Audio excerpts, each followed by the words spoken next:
This meeting is being recorded. So, good evening, everyone, and welcome to this cross-perspective talk on what are the new possibilities offered by Web 3.0 and the metaverse. So, can we go to the next slide? So I'm Tristan Braud. I'm assistant professor at the Hong Kong University of Science and Technology. And I mainly work on everything related to immersive technologies, gaming, of course, more recently, the metaverse, and some other aspects. And I try to combine in my research and my teaching both aspects of technical system design and the human factors that ensue this. So just to show you recent projects we did with my team related to the metaverse. So recently we have been working a lot on the metaverse classroom and campus for the Hong Kong University and Science and Technology. So this is actually quite important because HKUST has opened a second campus in Guangzhou, and we would use it as a platform to link both campuses, especially since right now physical communication is a bit complicated. Otherwise, we also did some augmented reality exhibition for digital art, some augmented reality art performance as well. So that happened in September with CCDC. And right now we're also working on a project where we're doing some photogrammetry to try to preserve a village in Sai Kung in a digital format. So our two experts tonight that will share the discussion are Benoit Couty, who is the founder of the Museum of Crypto Art, that I will introduce a bit more in detail when this talk, and Mr. Erich Wong, who is part of the megacity development team from the Sandbox. So very quickly, I've been asked to introduce a bit what is the metaverse. So this is a list of the words associated with the metaverse. You can see, well, that basically people don't really have any idea. You see a lot of things. You see some come very frequently: virtual reality, NFT, cyberspace. But then sometimes you have weird things like space-time, cyberculture, noosphere. So people are still trying to figure out what it is. But there has been some initiatives towards developing the metaverse that we will see now that can show a bit more. Actually, if you do a Google image search, it's also very vague. The metaverse, according to Google Image, is purple stock pictures, basically. But we still see this VR, at least, is still there.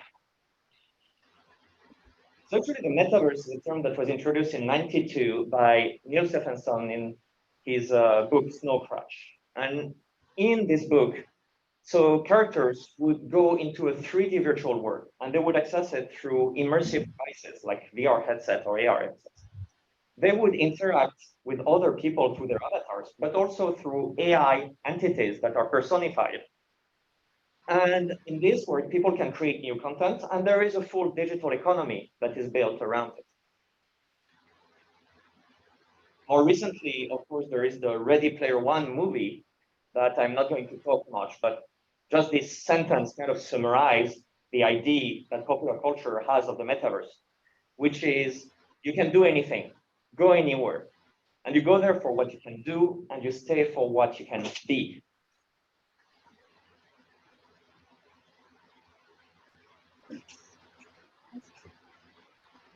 So just to show a bit what were the items, actually the metaverse is quite an old idea. People have been trying to do that for a long time. And one of the first iteration is very old, and it's French. It's Le Deuxième Monde that was made by Canal Plus in 1997, where they tried to replicate some areas of Paris in a digital world. Then most people have heard more of Second Life in 2003. That was the first iteration where people could come with avatars and start building things in a virtual world. A few gaming initiatives can be considered also as proto-metaverses, like Roblox and Minecraft. In both of them, you have an avatar and you can build things in a virtual world. And finally, right now, well, the metaverse has been booming since end of 2021 when Mark Zuckerberg announced the rebranding of Facebook. And there are many initiatives. So I listed a few of them, divided in two categories. The first one are more open and decentralized metaverses that are relying a lot on blockchain and NFT technology that are decentralized on the sandbox, like we have somebody from here. And we have more closed metaverses that are more akin to the older metaverses, the proto-metaverses, which are Meta Horizon and Spatial, which are more just virtual worlds that are controlled by a single entity that you can visit. So what about NFTs? I know there's a lot of confusion around NFTs. What is it? Erich was telling me some people would characterize it as an artistic way to scam people. And this is not entirely bad, actually, not at all bad, because an NFT by itself is called a non-fungible token. It is a record in a blockchain. A blockchain can be seen as a distributed database. It's just a record in the database. And the particularity of NFTs is that they cannot be copied, substituted, or subdivided. So they're very good at representing objects. Because, for instance, if I have an NFT that represents an object, I cannot split this object or copy this object. And this is how they're used in the metaverse. They're used as records of ownership, whether it is for digital real estate, avatars, digital artworks, or even digital objects. So they're just a record in a database that serves to preserve ownership of digital objects in the metaverse, and also sometimes physical. And this is actually a very important support for an open metaverse, because through NFTs, everybody can access the blockchain and see who owns what, regardless of where they come from. All right, so without further ado, I will let Mr. Erich Wong to present the Sandbox and the Megacity project. So just a quick intro, the Sandbox is one of the largest independent user-generated content platform and gaming ecosystems. And they work with a lot of brand names to drive growth through virtual real estate. And on this virtual real estate, people can build their own structures and things.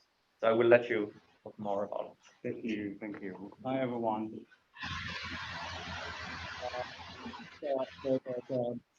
The event we just launching for to open for the public users. So people always understood that, noticed that actually Sandbox is like we are selling lands and digital properties. But actually Sandbox is not just only creating digital assets, but we also create an environment to let everyone to get started with their own creations, to understand more about their digital ownerships, how to good use of their digital identity, what they can create and build inside this area. So this is one of the key visuals that we are using for the Alpha Season 3. Actually, just ended at 4th of November. This is a 2-month event that we cover like 90-something experience from the creators from all over the world. We have creators from Hong Kong, we have creators from mainland China, and also Europe and on the etc. etc. So this is one of the big events that we just launched and for the public users. So thank you. So what is Sandbox actually? So Sandbox actually is a open metaverse that we allow everyone, they can own their own digital assets. How to own it? So it everything inside Sandbox, for example, like the digital real estate, it is an NFT. So and then when you own this NFT, you got 100% rights to build something into it, or you can sell it, or you can rental it for anyone that you want to have a partnership with different kind of brands, then you can use those digital areas to do something you want to do. And then at the same time, for creator, they can also create some access using the tools that we provided for the users. Actually, it's totally free. They can just download it from our website, and then they can always get started with those creations. We always talking about those ownership about those creations. So we just mentioned about robots and Minecraft before. Actually, we're quite similar because they also allow the people to create something inside the digital world. But the main differences is if you create something inside robots or create something inside Minecraft, you don't really own those access rights. It's just owned by Minecraft and owned by robots somehow. But inside Sandbox, when you create something, you got the right to mint it to become an NFT, and then you are you got the ownership with those specific assets you created. So this is the one of the main differences between those traditional gaming platforms that we usually understand. And then actually inside Sandbox, we just mentioned that this is an open metaverse, so that's why we got our own tokenomics. We are on Ethereum chain, and we are going to migrate to Polygon soon because of the gas fee. We would like to let the platform to become more user friendly because because gas fee is not it totally can control by our platform. So that's why we are doing something to let more users can enjoy this area. Talking about creation, actually, just as I mentioned, we provided every development environment for the public users. So they can, if you are going to create a Sandbox account, then you can become an investor because of you can purchase some SAN tokens for investment, and then you can purchase some digital real estate for investment as well. And then you can build your own project. That means you can become a creator as well. And then also, if you are not a creator or you are not an investor, you can also become a gamer to enjoy in this digital area. So at the same time, Sandbox is already encourage and bringing more than 400 brands and IP from all over the world into this digital area. Next slide, please. Thank you. So you can see this is the map of Sandbox. Every single little green spot is a one land area. We have a total 166,464 lands in total. And there's already 70% already sold out for the public. So we only got like 30% left. You can see from the pictures, you can see those, for example, like Adidas, Ubisoft, and Agent Zhang, Samsung K. This is the land part they owned. So they can build something into it, or they can sell it, or they can create some project in the futures. They can publish in the digital assets they owned it. So this is how Sandbox doing for the metaverse area. This is our land digital area. So then, next slide, please. So as I mentioned, we have totally like this slide mentioned at 300, but if we already over 400 something brands and IP included inside this metaverse area. So what we are talking about partnership is not just only we have some collaboration with them, but all these brand and IPs, they already purchased their own digital assets. So that's why that means they already got their digital assets rights, and then they are going to create some experience inside this metaverse area. You can see we got so many different categories inside. We have Web3, NFT, community project. We have some fashion, branded. We have in Hong Kong. We also got a lot of branding, banking partners. For example, like we have HSBC, we have Standard Chartered Bank, and also we have MTR. They already got their own land port inside Sandbox area. So their creation and their experience will be released soon in the future. So all of these brands, they are keep developing and doing their own creation at this moment. So I'm also looking forward to see what they are going to do, because talking about this, because the right of the creation and what they're gonna do is totally controlled by themselves, but not Sandbox. Sandbox is just only provide an environment for them to develop, but what they're gonna do or what they want to develop for the public is totally controlled by themselves. And talking about mega city, actually is one of we usually, because for example, like the land area you just looking, we just have a view. Actually, those area we kind of usually we have some public land sale campaign for the public users. So usually we will have some themed campaign to let the public users understand that at the same time we will do some announcement with those new partners come into the metaverse area. For example, in Hong Kong, we do two megacity campaign before. The first megacity campaign, you can see we have San Hong Kai, we have Adrian Zhang, we have Stephen Fung, which is one of the artists in Hong Kong. And then we have some NFT and the crypto project, and also some traditional gaming IP, and also some illustrator from Hong Kong. So with this well-known brand or the name from Hong Kong, we try to encourage the local users. They also can purchase their own land to become one of their neighbors. So this is what we are doing for the public land sale. So for public land, for Sandbox public land sale, we usually sold out in 5 seconds.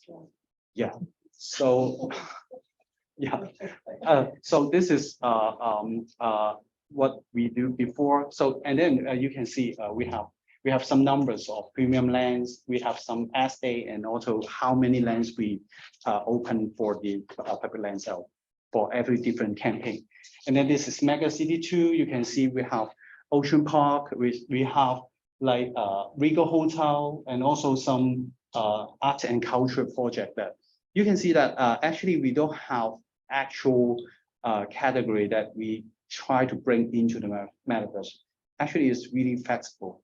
Every partnership that we start with is we need to have a lot of conversation with those brand and IP to understand how they're going to do, or any uncertainty, or they do have a lot of questions about how they can build inside the metaverse. So that's why this is how we go and develop our partnership at the first of the beginning. So we do have some experience already existed and published to the public users. So this is the first one, is the SCMP experience that we released for Alpha Season 1 and Alpha Season 2 and Alpha Season 3 as well. You can, people can play inside the Central Harbor area, and then they complete some missions to unlock some archive provided by SCMP. And then they can also, with to complete some missions, they can also to encourage the users to go visit SCMP's decided platform, because when they release this experience, they kind of release their first NFT project as well. So this is kind of a cross promotion that to bring people to get into their own community as well.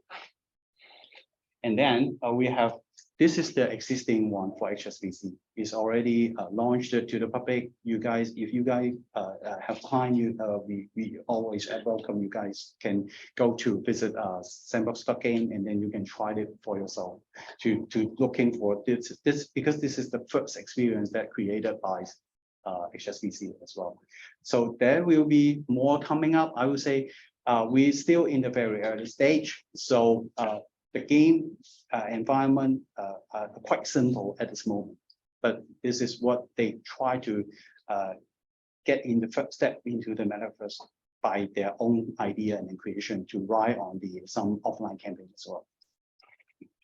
So yeah, if you guys got any questions, or if you want to know more about Sandbox, so there's some link that you can have more information to get. Because there's still a lot of things about the metaverse. we're talking about digital assets, NFT, creation, gaming. So it's always welcome you guys to looking for our social media platform to get more information. Thank you.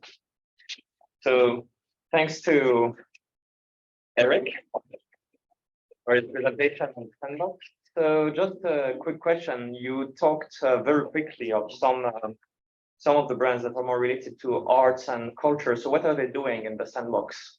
I would say because they can actually do anything they want to do. For example, just like the SCMP one, you can see the a very look like Central Harbor they built what they built, but there's some storyline inside. You can kind of they have a time travel mission.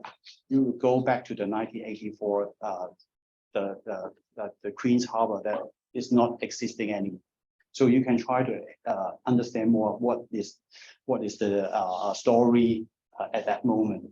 It's provided by SCMP. So we don't really have a format or guideline that how you're going to do or what you need to build. It's really open for. We always have that you need to have your creative and imagination to do something inside the metaverse. All right, thank you. Well, I guess we will discuss more of this aspect during the discussion afterwards. So now let's move on to Mr. Benoit Couty. So he has been an influential member of the international crypto art and metaverse communities, and he is one of the first NFT and crypto art collectors in France. And that shows because in 2018, he founded the Museum of Crypto Art, the MoCA, the project that he will present today, which is a museum where he displays NFTs and crypto works of art. And right now, the permanent collection has reached over 700 works. So, Benoit. Yes. Ready. Hello, everyone. Thank you for having me.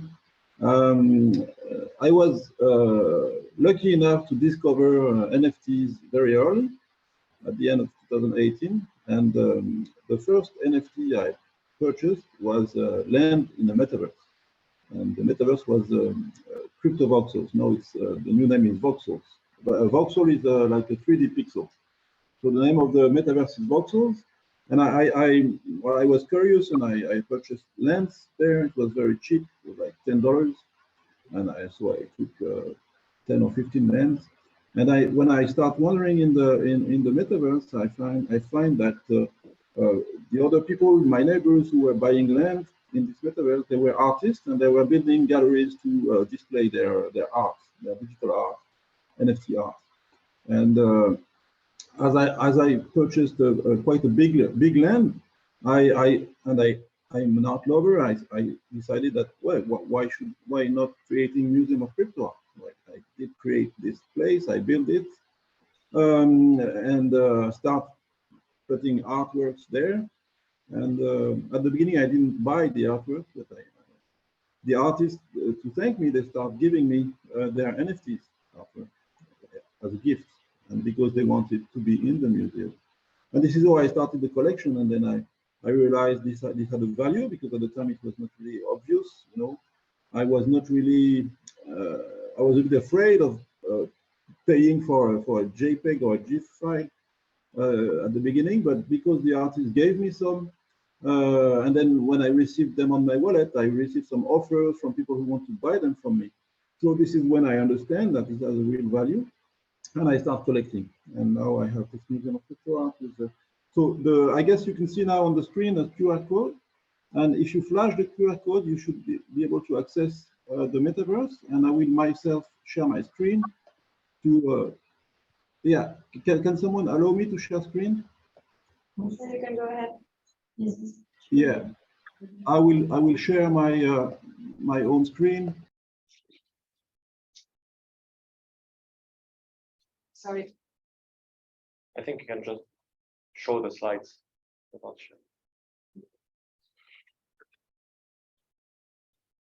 Benoit, you're mute.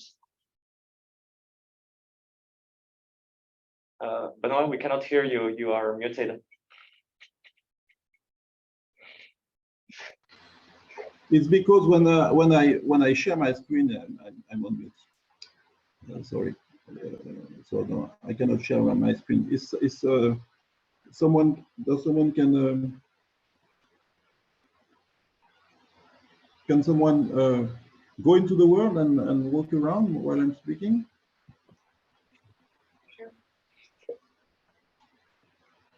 So yes, as it was said previously,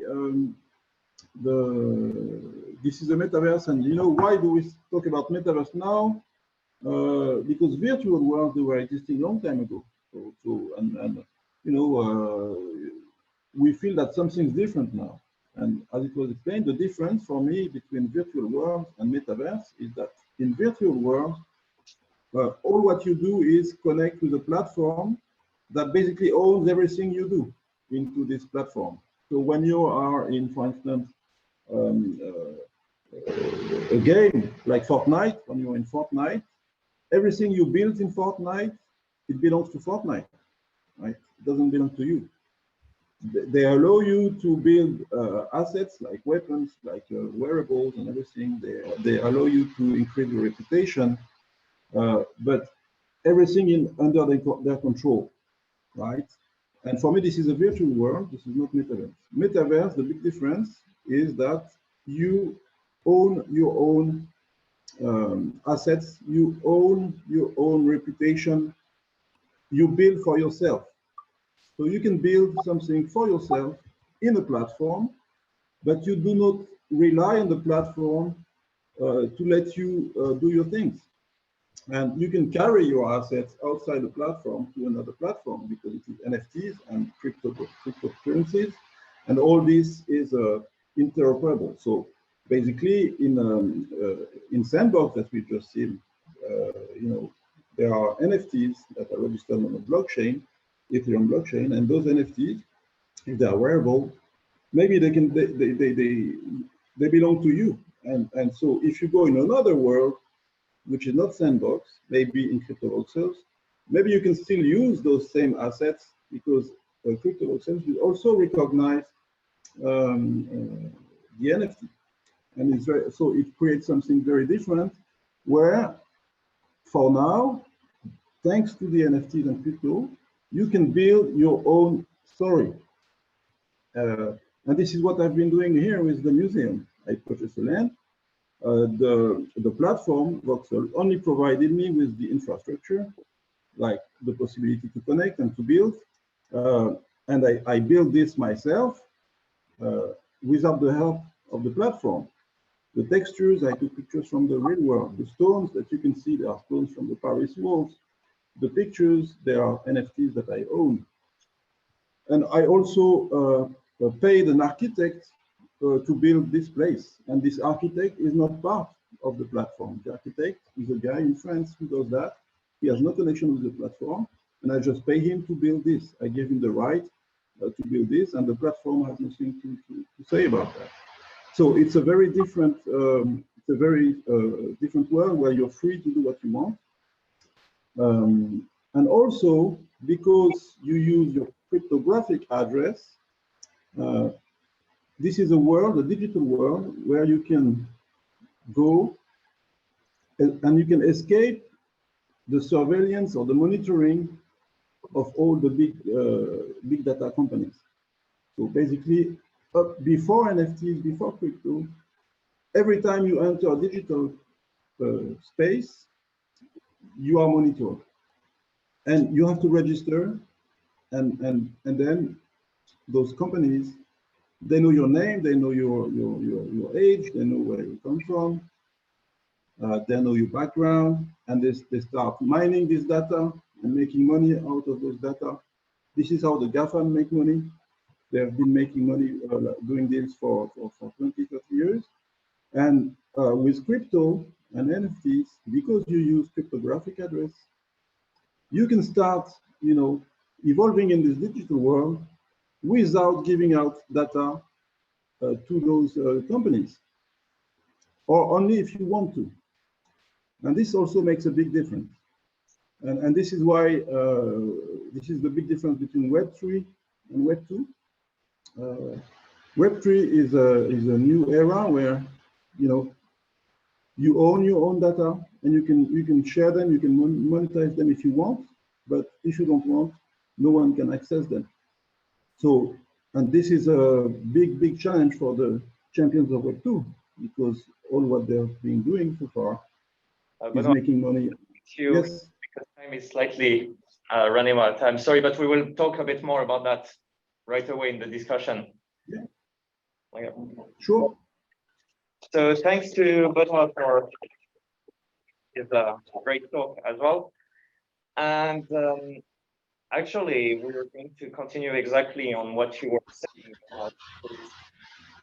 about all those issues of who owns what you do. And besides just what you create, also just everything you do, all your data. And so this is something that is quite interesting because it has really two directions, one more for creators, content creators, and one more for users. And by itself, how do NFTs and the metaverse really help with that? If you could summarize in 2 words, for creators, what is the main advantage of NFTs and the Web3, and for users?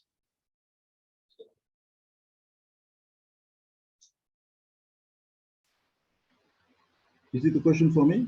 It's for both of you, but you may start as you were still talking about it.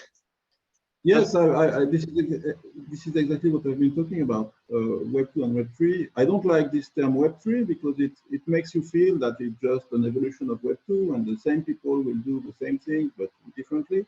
But it's not at all the case. Web3 is a challenge of Web2, and it's a different model where you own your own data, and when you can go into this digital world without disclosing all your identity, all your data, and this changes everything. This is why, for me, when Facebook decides to create Meta, everyone feels, well, this is the metaverse. But for me, Meta is not the metaverse, because Meta is more like a theme park in the metaverse. You know, for me, the metaverse is the real life. If you compare metaverse with our physical life, the metaverse are the streets and the apartments you own. And then Meta from Facebook is like a theme park. It's like Disneyland. So you can enter Meta like you enter Disneyland, because when you enter Meta, you will probably have to authenticate, and Meta start working on the data because they know everything you're doing in their world, right? And in Meta, only a wearable from Meta will be available, or independent creator would have to be validated by Meta. Everything you find in Meta is branded by Meta. And in the real life, if you want to do a business in Disneyland, you will have to pay a lot of money to Disney to be able to make your business in Disneyland, right? And it's the same with Meta. And who would like to settle and have an apartment in Disneyland? No one, right? So whereas in the metaverse, because you work for yourself, you build your own things, you can have like your apartment, your own things and everything. I don't know if it's clear, but for me, it's really the difference. I think, yeah, you put a very good point on the fact that that's the difference between the real world and theme park, which is, yeah, indeed, you would not live in Ocean Park or Disneyland. You would not necessarily, actually, you would do very limited things in there as well. You only do what Ocean Park and Disneyland allows you to do. And it's quite constraining, actually. And still, it's fun to go there. So I'm not saying Meta is bad. Meta maybe will be good. Maybe it will be fun to go there for fun. But it's not an open place. It's not a public place. So Erich, do you have something to add? Yeah, actually, I kind of agree with those concepts actually, because I would say social media is, we are using, always talking about, actually Web2 is something all about social media. So social media is not free, actually. They're using your personal identity to drive revenue as well. So in Web3, actually all the creations, your digital identity did have your own value, and you should control by yourself. So that's why actually to create a sandbox account, or we always said that the true metaverse project, they don't really necessary to get your personal identity to create an account. So but you can also share. It's your right to let people know it, but not they grab it from the first of the beginning. So that's why to good use of the NFT, actually, I think, yes, NFT, much more easier for you guys to understand is a collectible item, or they got their own value, but I would say NFT could be more in the futures, or inside the metaverse. Sandbox got use cases like you can connect with your own PFP projects, such as Bored Ape, such as a crypto World of Women, or the Snoop Dogg PFP project you owned before. If you connected with this sandbox to create a new account, then you can automatically generate a digital avatar to represent yourself. So this digital identity, you can also use it to attend different kind of event in the futures. So it can be one of the gating system that, for example, you are creating, maybe you want to host a private party inside the metaverse. Then you can create some NFT and drop it to those specific guests you want to invite them to join it. Then those NFT can be one of the access paths for them to get into this specific experience. So this is one of the use cases that out of the collectibles item, what NFT can be. There's so many ways we can use for NFT as well. For example, I would say we are working on maybe somehow we want to create some certificate identity using NFT to do it. So this is really out of only as a collectible item, but you can have much more utility in the futures. And also when you create something inside the metaverse, because they are already minted to become an NFT, it's not just mean that you can only use it inside Sandbox, but you can use the NFT in other metaverse projects as well.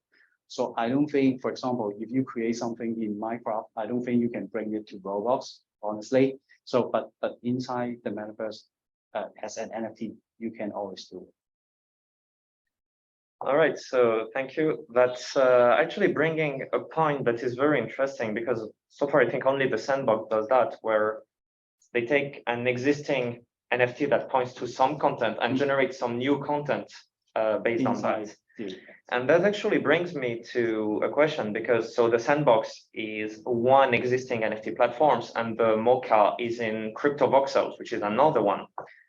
So how those two platforms could potentially interact together? Could we see the MoCA in the Sandbox, or some elements from the Sandbox in crypto voxels neighboring the MoCA? And are there how about the synergies between all those different initiatives, actually? Because I'm just talking about MoCA and Sandbox because there are use cases, but there are thousands of different initiatives right now around NFTs, metaverse, crypto, all of those things. How do they synergize together? How could they synergize together? I think it really depends on how you create your own NFT project. So there's some existing NFT project, they are really can be multi-metaverse, have got the usage for multi-metaverse. For example, you got some specific, because Sandbox is in voxel style, and Decentraland is in some fine 3D style, is kind of difference. So there's some existing NFT project that if you own one single NFT, then when you connect with Sandbox, you got a voxel style. And then when you connect with Decentraland, you can get a 3D Decentraland style. But you just only need to own one of these. But it depends on the NFT developer, how they're gonna decide this product for the public. So it's really open for everyone. You can also create your own NFT to go through different kind of metaverse if you want to. So this is what is the difference between the traditional platform with the true open metaverse platform. Yeah, agreed. And you know, as for me and MoCA and Voxels, Voxels is very open. So you can post in Voxel, you can post URL links, and from the world you can click on the link, and it will bring you to a website. Okay, and so you can create portals. You can if you have a place in a sandbox, and there is a URL link that brings you to this place. You can post this URL link in Voxels, and when an avatar is in the world and clicks on this link, it will open Windows and it will pop up in the other metaverse. So technically, it's possible. Technically, it's possible to create portals between the world, provided the world accepts URLs from external URLs. So, and this is a discussion because some of the platforms they want to develop their own things, and maybe they are reluctant allowing external URLs in their world. But if the platform allows external URLs in their world, then you can create portals very easily. And of course, I would be very happy to have a land in Sandbox and maybe replicate the museum in Sandbox and create a portal, and people are visiting in one place or the other. They can click on the button and they can jump from one world to the other. I know it's possible technically. Now, there are options that the platform takes to allow this or not. And for me, if they really want to build the metaverse, they should be open and allow external URLs. Because if not, it will be a world that will be side by side and not connected, and it's not the real metaverse. All right, thanks. So yes, possibilities of connections depending on the platform and the projects. Actually feels like, actually from what I hear today, a lot of things depend both from the platform and from the people that create content, whether they're willing or not. Just to recenter a bit the discussion around art, which was the main topic of this cross perspective. So concretely, the metaverse and NFTs show very different way of presenting art, especially digital art. And how can it bring people closer to art in general? How can it either from a pure visitor perspective, just visualizing art, but also from a creator perspective, creating new art? So whichever of you has an idea of Yes, I can start maybe, you know, with a metaverse, you can create all kinds of scenographies. So if you want to create a show for an artist, a solo show for an artist, you can build a place, you know, design a place, especially for this exhibition, to create a scenography, and it's very easy. You know, if you own a land and if you know the way to build, which is quite easy, you don't need any help from anyone. You can just build your thing and post the artworks. It's very easy, and so the cost of doing this is almost zero. Once you own the land, it's almost zero. If you would like to do the same thing in the physical world, it would be very, very expensive to rent a place, to buy screens, or to rent screens, to create scenographies like installations. It's very expensive. So and it's almost free to do that in the metaverse, which means that anyone can do that basically. I did it with my museum. I spent a lot of time, so it has value because I've spent a lot of time doing it. But someone else could do the same, and if they spend some time, they can create the same thing as I did. And you can build a reputation as a curator, and basically, which makes a big difference in art for me, is that anyone can collect digital art with NFT. It's very easy to collect digital art with NFT, but collectors, they can also very easily create a space to show their collection. And same for the artist. The artist, they can create a place to show their collection in a very nice way, the way they want. Okay, so everyone can contribute to showing art. Whereas in the real world so far, it was really the field of some people who had enough money to have a nice place, and yeah. So for me, it's much more popular. It creates a much more accessible art space. So from my point of view is actually it's quite similar, because inside Sandbox is as I said, we provide every development tools for everyone. So for you guys, you can just, for example, tonight you go home and then you can download the box edit and the game maker, and you can start your own creations. So and then also this is a digital area that we don't have any limitations. For example, you can build something under the water or up to the sky. It all depends on the creator itself. So you can try to imagine that with your own NFT collections, you can build your own NFT museum. It's not just only display in OpenSea, but you can really have a virtual museum that to showcase all your collection you have. At the same time, actually Sandbox is like you can create some gamification inside this digital area. So some of the artists, they would like to see maybe somehow they want to have some gamification as a user journey, that to let the participant, they can also try to explore how the artist create these pieces. So they can have some Q&A, they can have some interactive, they can maybe somehow, even though they can have a process that to showcase how they create this.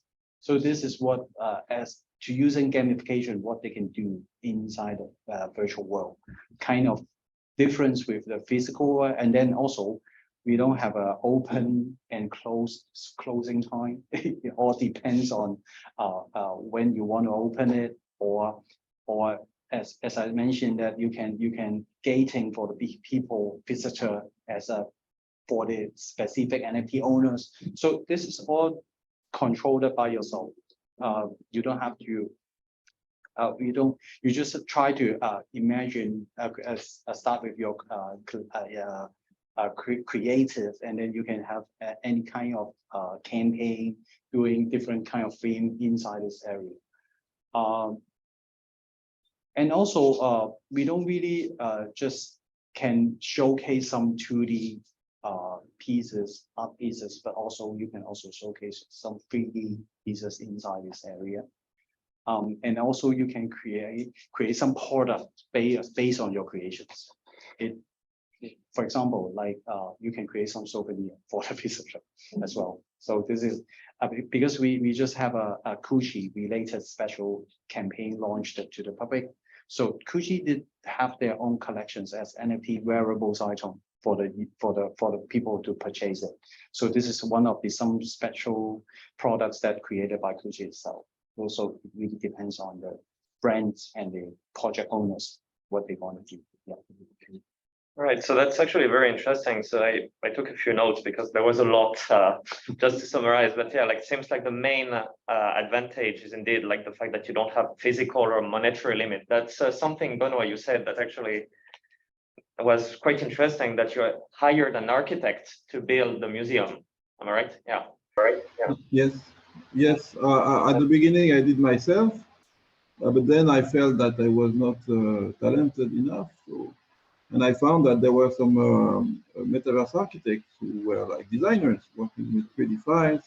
And in the case of CryptoVox, also it's a Vox file. It's called Vox file. It's you work with 3D pixels and you create a .vox file.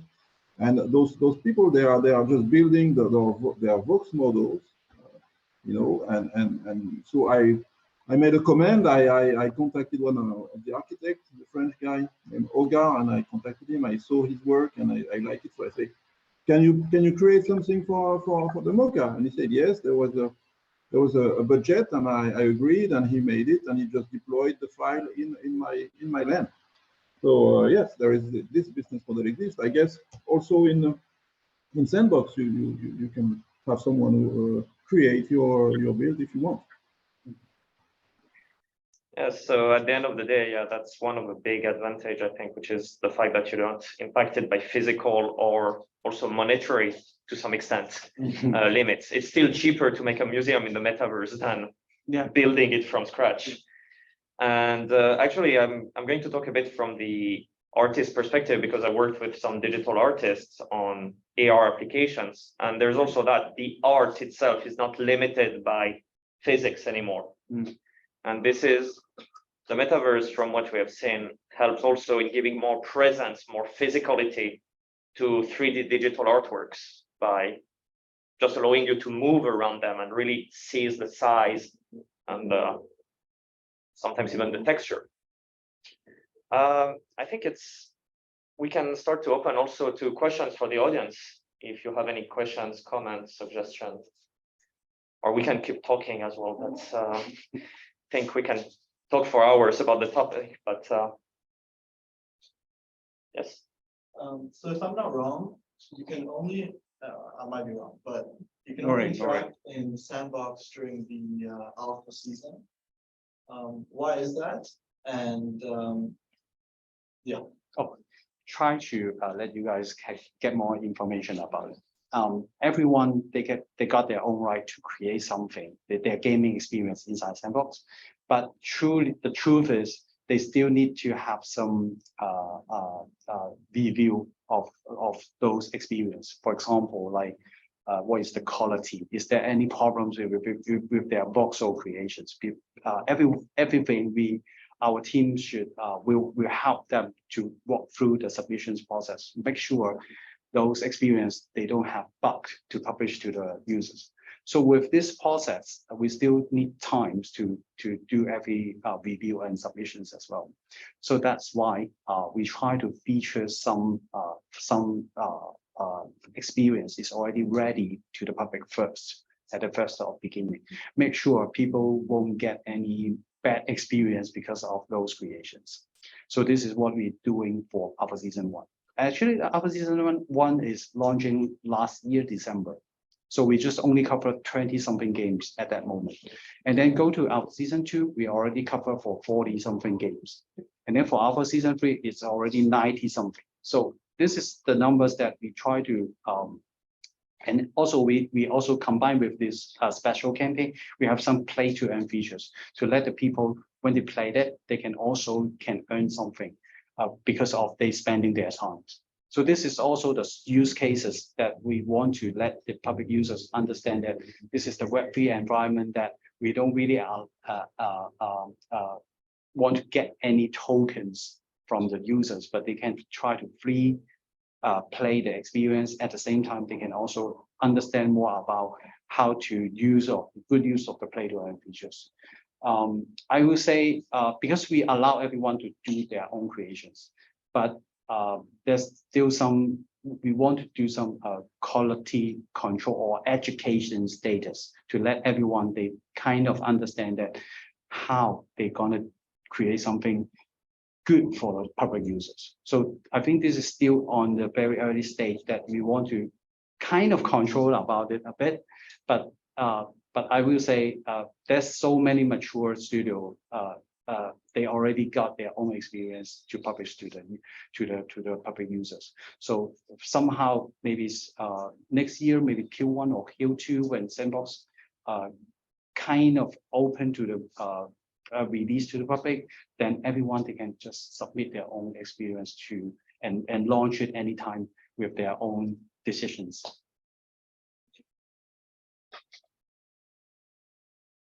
Any other question? Yes.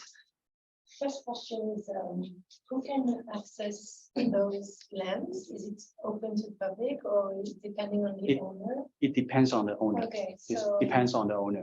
So if he wants to open to the public, he has to create a campaign like any other events. They can have your own, you can have your own monetizations. For example, I want to host a private event, then you can do it as only limited for some specific users, and you can setting for you need to pay for entrance fee or free for everyone. That it all totally depends on the project owner. So when I see. Yeah. Yes, sorry, just answering this question also for Voxels, it's the same. It can be token gated or open or wallet gated. So for the MoCA, for instance, everyone can go in. It's just a URL link, like a QR code I gave. So you flash the QR code, you pop in. All right, it's open. But I can decide to gate it with people owning a token. Let's call it a ticket, like an entrance ticket. So I can issue NFTs whose name is MoCA ticket, and if you don't own it, you cannot access it. It's a decision I could make. And for the build and rental, if I want to rent the place or have an architect build on it, I just put the address of the architect or the address of the people renting the place in the system so they can access it and modify it. Because for now only I can modify it. Okay, but I can elect someone to be able to modify it if I want. So there are those access, administration access, and the public or private access that you can handle. It's a very tailor-made, basically.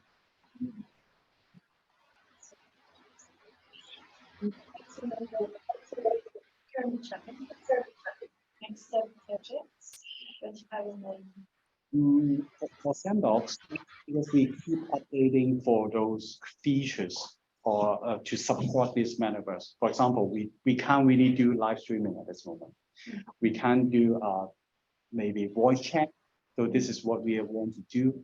And then also we would like to, with our roadmap, we also want to support a mobile version at the future coming up. So I think, first of all, the challenge today is still, we need to create a Sandbox account.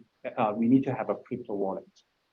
So I think this is a kind of, we need to have a education process for the public users that they have to understand that why I'm going to create a crypto wallet, because there's so many media coverage about how they lose the NFT and lose the money because of the lack of the cyber security of their own crypto wallet as well. So this is one of the challenges, I will say, for the public users. So because what we are talking about, like NFT and also digital identity, they truly owned by those. You have to control by your crypto wallet as well.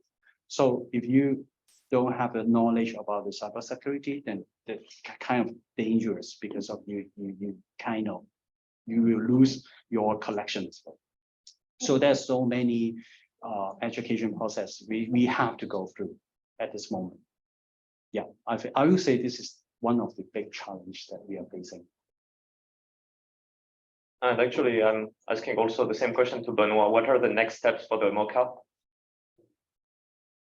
Well, MoCA is kind of a slow thing because it's a museum, though it's not moving very fast. It's the whole idea, and it's a private project. So MoCA is a private place, a private collection. So what we decided with my partners is that we would, to make it sustainable and be able to keep, buying artworks and improving the collection. We wanted to create a business, separate business, and our separate business are two different things. We have created a company that's called OX Art, 0x4RT, which organizes crypto art exhibitions around the world, and we did that in Hong Kong with you guys, but we also did it in Africa, in Cameroon, we did it in New York, we did it in Riyadh, in Arabia Saudi. So we did all those things like advising and curating exhibitions. And also we invested in NFT Factory, which is a physical place in Paris, 400 square meters, just opposite the Centre Pompidou. And we have a large gallery here. And so it's like the in real world place where you can buy NFTs, and where we have training sessions. So the general public, they walk in the street, they come in, we explain to them what is a wallet. And as it was said before, it's very important to understand what's at stake when you have a wallet, the security issues and everything. So we do training here.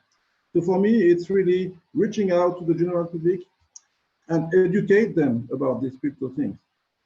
Telling them that Meta from Facebook is not the Web3, all right? And telling them that if they want to experience Web3, they need a wallet. If they don't have a wallet, it's no Web3. Whatever people tell them, it's no Web3 if you don't have a wallet. And the empowerment everyone is talking about is only possible if you own your own assets. So if you have a wallet, if you have a seed phrase, you know. So all this is not very easy to understand, but it's crucial that everyone understands it. And this is why we created this place in Paris, an NFT factory, to educate people. So that's actually very interesting, having more physicality to the metaverse through this place and helping also people. Yeah, exactly. Somehow, actually, I can provide more information about like next step coming up. Actually, the next campaign Sandbox is going to do is concert. So we will have the first metaverse concert inside the Sandbox area. I think we will be launching Q1 next year. So yeah, I'm also looking forward to on it because it seems like it's quite different with the traditional one. But this is one of the music project that we can also do inside the metaverse. Yeah, that's actually a project we worked on at HKUST where we organized the metaverse press conference. So the press conference in the metaverse. That was yeah, education needs a lot of it to get people used to the technology and those kind of things. I think it's time to wrap up. And I would just like to ask one last question to wrap up everything, because I had a ton of questions and I wanted to go quite deep in some topics, but you brought up something very interesting. So I had a question that was on how to make it more fun, how to make it more playful, how to get people to visit, come back and those things. But you're pointing out something very interesting, which is how do we get people in the first place? Because there is this wallet, there is this seed phrase. So you guys are organizing events and workshops and a ton of things to try to get people to learn. But are there other ways that we could consider to make it easier at a more global scale? Are there things we can think of that would make it easier, more accessible, so that people can, with little technology background, try to get in the metaverse? Actually, I think to create a wallet is just only the most difficult way for them to understand. But actually, it's quite easy. But it's the most essential as well. Yeah, but it's quite easy actually. Just like when you have your first smartphone, you try to connect your combine your credit card with to do your first payment. Something really similar to that. I would say this is just a process. For example, like for those younger generation, I don't think they got some problems to create their first crypto wallet as well. But this is just because of some knowledge update on the concept as well. So Sandbox is quite easy. Talking about creation, we don't really got, for example, like we just the box set is just like you building some digital Legos. Then into the game maker is we don't have any coding requirement. It's just a command-based development tools that everyone can get started with that. We got some creator to create some access for Foxette. He's just only 8 years old. So people can very easy to start their own creations inside the Yes, I agree. It's very easy. Creating a wallet is very, very easy. But some people want you to be afraid of doing that. You know, don't believe everything that you read in the press. And you need to do your own research. I understand it's very difficult to convince someone. Okay, for 3 years now, I've been completely passionate about this, and I often trying to convince people, but it just doesn't work to convince people. You know, so what I say people is you should investigate, you should do your own research. And this is part of the culture in crypto. You know, Satoshi Nakamoto, the creator of Bitcoin, he said, if you don't get it, if you don't understand it, sorry, I don't have time to explain.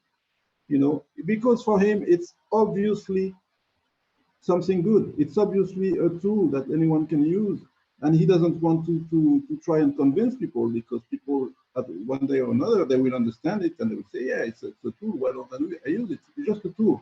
If a tool is working, why don't you use it? You can use it a lot, or you can use it only for limited aspects, but you can use it. Just go ahead and use it.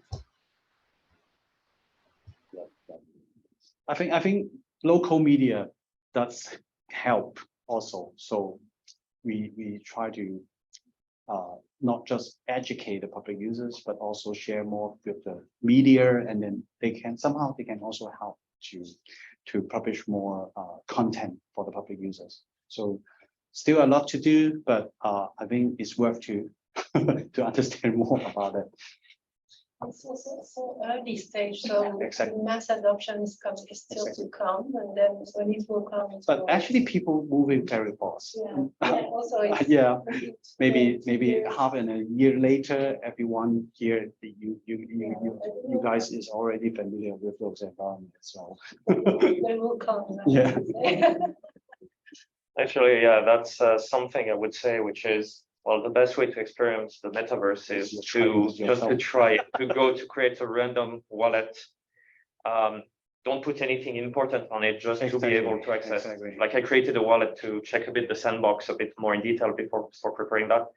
I'm not even sure on which computer it is or what my seed phrase is, but that's because I don't have anything of value in it. It's just to explore, and that's what I would invite everybody to do: explore, go there and check what there is. Don't spend money necessarily, just check. Try it first. See if you can get some collectible for free from left and right. I think in the sandbox there are some.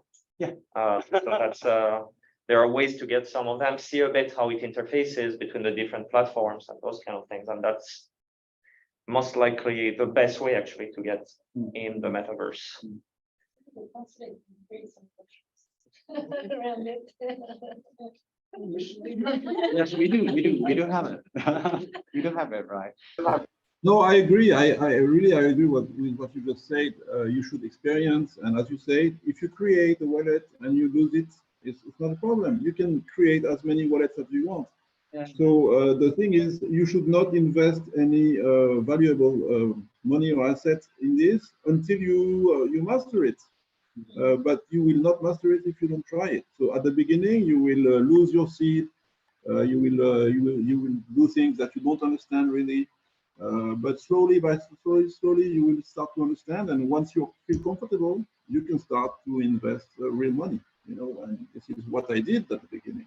At the beginning, I didn't want to invest real money, and people gave me things, and then slowly I understood how it worked, and then I decided to invest money. You know, so this is the process. It's something everyone needs to go through. Even Erich is doing some workshops on the weekend for us to teach young generation on that. And we have students from the age of 12 with him opening a wallet. I can tell you they don't really put money in it. Yeah, but because inside Sandbox, when you have a wallet, so when you do your creations, the access also belongs to your wallet as well.